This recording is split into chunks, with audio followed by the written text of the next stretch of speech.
Hi, my name is Danielle Hausman. I'm an occupational therapist and rehab educator here at the Craig Nielsen Rehab Hospital. Thank you so much for watching this video about nutritional needs after spinal cord injury, the video which we have called Dine for the Spine. Please take a moment to read over this disclaimer. Here are the objectives that we'll discuss today in this video. We want you to understand how nutritional needs are a little bit different after having a spinal cord injury. We need to understand why water is so important and understand the appropriate intake for protein, fat, and carbohydrates, and be familiar with weight maintenance strategies and why that's important after spinal cord injury. So why does nutrition and spinal cord injury matter?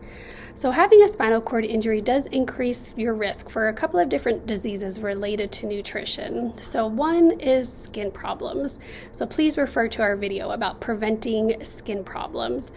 And so by being well hydrated and having a lot of protein, that can help to heal and prevent skin problems. So here you can see both malnutrition and obesity, which is a little bit confusing since those things are complete opposites. So after having a spinal cord injury, sometimes people don't get the feeling of hunger, and so it can be difficult to know when you need to eat, and then people don't get enough calories. Some people find it helpful to set an alarm to remind themselves to eat, or just take it as a cue that it's time to eat when you see those around you, your family members and friends, stopping to eat. But also obesity, because at the same time, sometimes people don't get the feeling of fullness after spinal cord injury. So just like it can be hard to know when to eat, it can also be difficult to know when to stop eating. And it's also possible that metabolism is lower after spinal cord injury. When you have less muscles working in your body may require less nutrition, but it's important to make those decisions and changes to your diet with your medical team. And spinal cord injury might also increase your risk for heart disease and diabetes. So after having a spinal cord injury, most people lose quite a bit of weight, sometimes up to 20 pounds. And some of that is because of loss of muscle mass. But oftentimes people find that down the road, 6 months, a year down the road after they've gone home from the rehab hospital, people often find that they gain weight when they're not trying to. And so this could potentially be because of decreased metabolism, or in other words, decreased energy needs in your body because of less muscles working like they did before, and possibly if there's been a change to your activity status. And so it's important to try to maintain an ideal weight so that you can transfer easily and move your body around without too much difficulty. But you also need to consider exactly how much activity you are doing throughout the day, because that will help to determine if there has been a change to your metabolism, but also taking things into consideration such as spasticity and tone. So even though those are involuntary actions, having muscle spasms out of your control, having more muscle tone, that's still your body burning energy. And so it can be a tricky thing to navigate changes to metabolism after spinal cord injury. And so know that you have a dietitian and a medical team here to support you and navigate these changes throughout your lifespan. So Choose My Plate is our national guidelines for healthy eating. And so this is a great website to check out, choosemyplate.gov. And the whole concept behind Choose My Plate is to think about our food in portions. So we should always put fruit and veggies on our plate first, and that should take up about half of our plate. And then next should be protein, followed by grains. And dairy, you can see, is optional on the side because it's possible to get calcium through dark leafy green vegetables. So water after having a spinal cord injury can't be emphasized enough as far as how important it is. And it's kind of wild to think that our bodies are 70% water, and we begin feeling the impacts of dehydration when we've lost only 2% of that water loss. And it's so easily to become dehydrated in Utah because we have such a dry climate. So having the appropriate amount of water is going to help keep our blood pressure up when it's quite common to have low blood pressure after having a spinal cord cord injury, and also prevents constipation and other problems related to bowel movement. And keeping in mind that every part of your body, from your skin to your brain, every single cell in your body needs water in order to function properly. So here is a review of some fluid balancing tips. You may have heard this before, especially if you've watched some of our other videos. So we want you to try to drink as much as you can between when you first wake up in the morning until shortly after dinner time, around 7 p.m.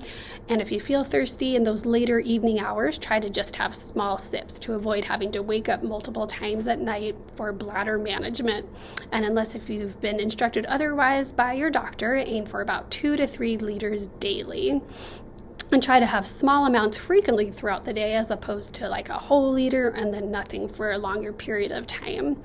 Try to always have water on you. That way you won't forget to drink when it's just right there. And it's important not to drink less simply to avoid having to catheterize, because then you can become dehydrated. And drinking things like alcohol, coffee, soda, and tea will increase how much urine you produce. So just keeping in mind that if you do drink those beverages, you might need to catheterize sooner than you normally would if you were drinking water. And here are some different examples of portable drinking solutions.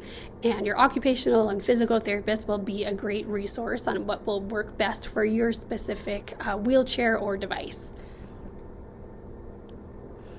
So here's why it's so important not to become dehydrated when you have a spinal cord injury. So one, we need to make sure that your urinary system is being flushed out on a regular basis to help prevent urinary tract infections.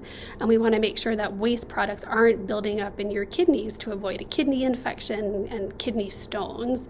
And when we're dehydrated, our muscles aren't at their peak performance and can act as if they're weaker than what they truly are. And so while you're going through your intense therapy regimen, of course, we want your muscles to be at their full functioning and as strong as they possibly can be.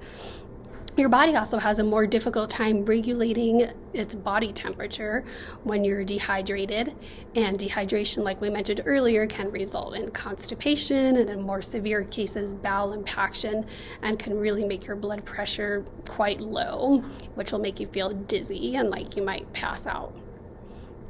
So what do you think? By the time your brain registers that you're thirsty, you're already dehydrated. If you said true, you are absolutely right. So try to stay ahead of it and drink before you even feel thirsty to prevent dehydration. So here are some key points when it comes to hydration. That water is the healthiest beverage that you can put in your body. 100% juice can also be beneficial, but try to avoid juices that are very high in sugar. When a juice has a name like cocktail in it, that often indicates that there's quite a bit of sugar in it. So having the juice that really has the pure vitamins and minerals. And be cautious with caffeine consumption. So in some cases, caffeine can be really helpful, right? It makes us feel more awake, more alert. And if your blood pressure is too low, it can keep your blood pressure in a higher range, which might be good for your body depending on your specific blood pressure situation. But too much caffeine can make your heart beat really fast, which can be dangerous.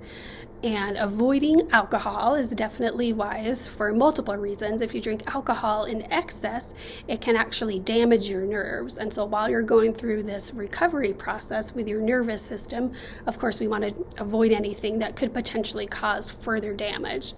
And also, when you have had a lot of alcohol, it can be difficult to use mobility devices, such as a wheelchair. So, protein is a great food group to have extra of, and you should talk to your doctor specifically about how much protein you should have.